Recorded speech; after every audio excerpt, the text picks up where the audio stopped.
What's up, fellas and fellerettes? I'm Graham, and in this video, I'm gonna do my best to give you an insider's view of what Liberty University is like if you're not on campus and you wanna know what's going on. Here's the list of what we're gonna be taking a look at. And just a reminder, this is my experience and perspective. Not every student is like me. That's the beauty of a giant campus like Liberty. Before we jump in, if this is the first video you've seen with me, take a look at my channel and see if it's one that would help you out if you subscribed. And if it would, then you can subscribe. I do informational videos about college and living life in new and more productive and more wonderful ways. All right, let's dive into the list with item number 1. Overall, Liberty is a Christian college. What does that mean? Well, people on campus are generally Christian. This isn't Christian in name only, or only when counting the faculty, or just, a certain group of students, but most of them aren't. No, the majority of students at least act somewhat Christian. Sure, there's different types of people all around campus. There's 15-ish thousand, something like that. But generally, students follow the Liberty way. Don't drink, don't swear, talk about Christian things, etc.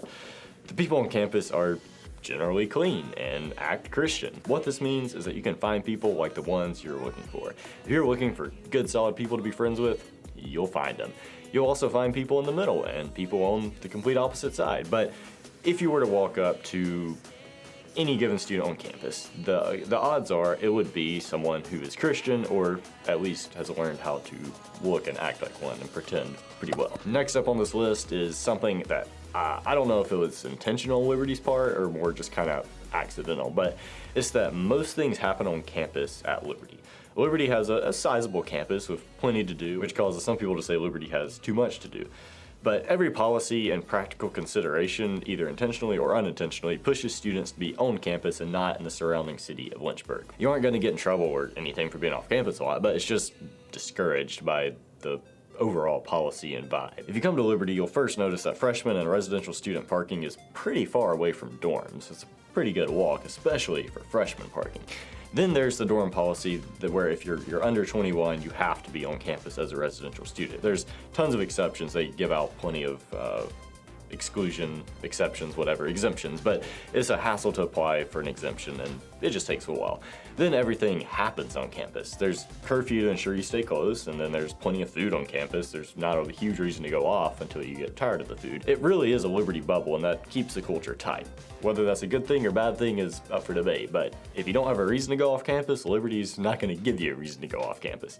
Even the biggest church in the Lynchburg area, Thomas Road Baptist Church, is connected to North Campus and you can walk right to it. You don't have to leave campus to do anything.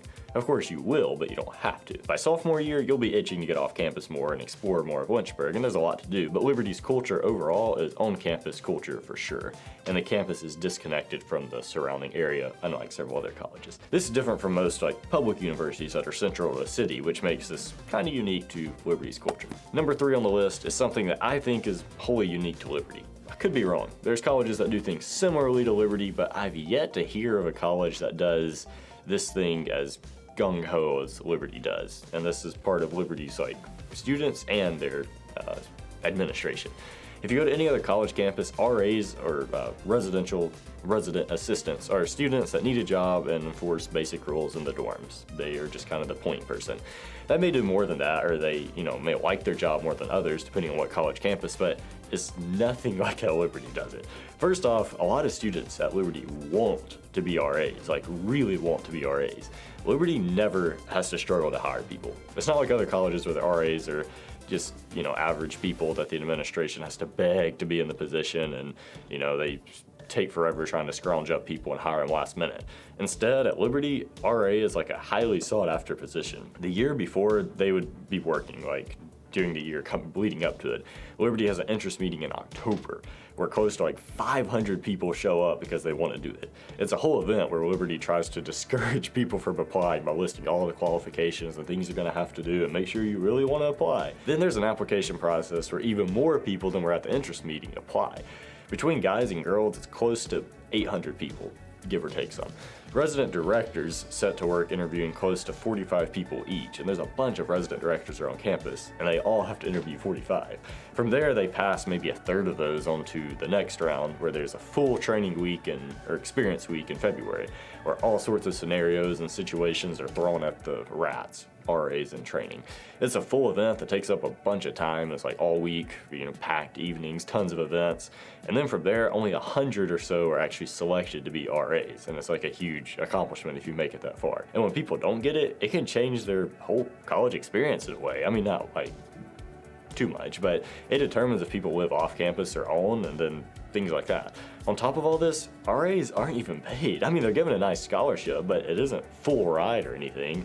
It's not the main reason you do it, and I don't think it quite, it probably pays off what you have to do.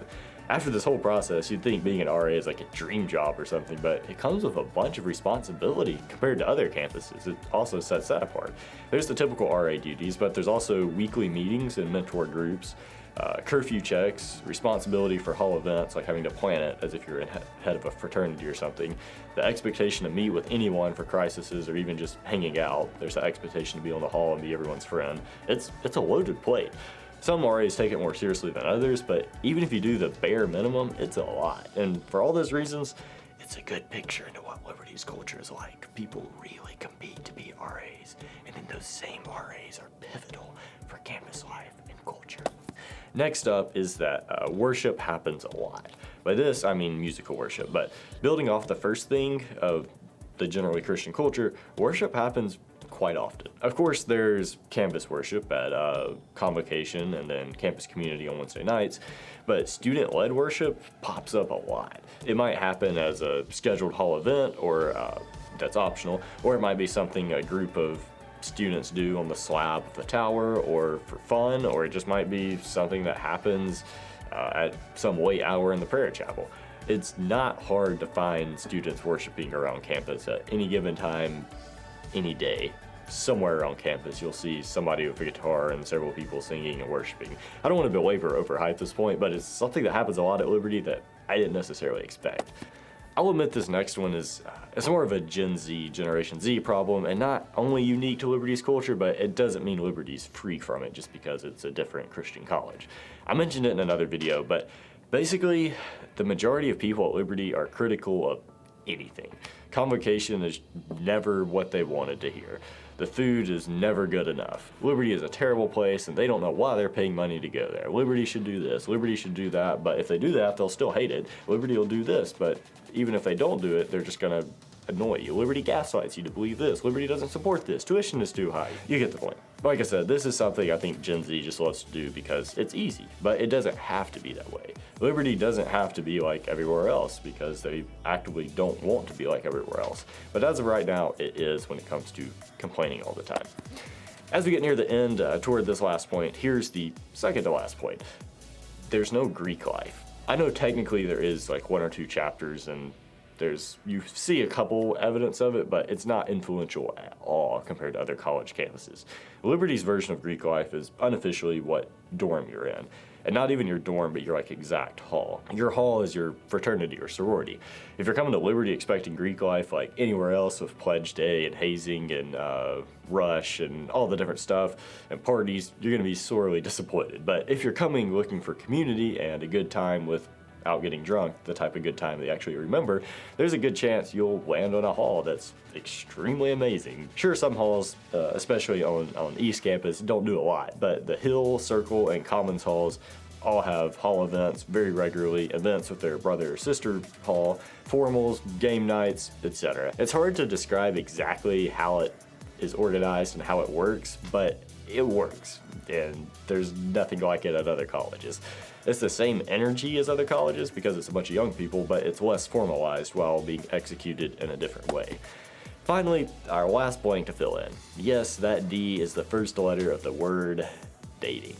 Liberty is a college campus, and dating occurs like any other college campus, but Liberty does throw a little bit of fuel on the fire, just a little bit of extra fuel. There's advertisements on the screens around campus for weddings at Liberty, how to schedule one if you want one.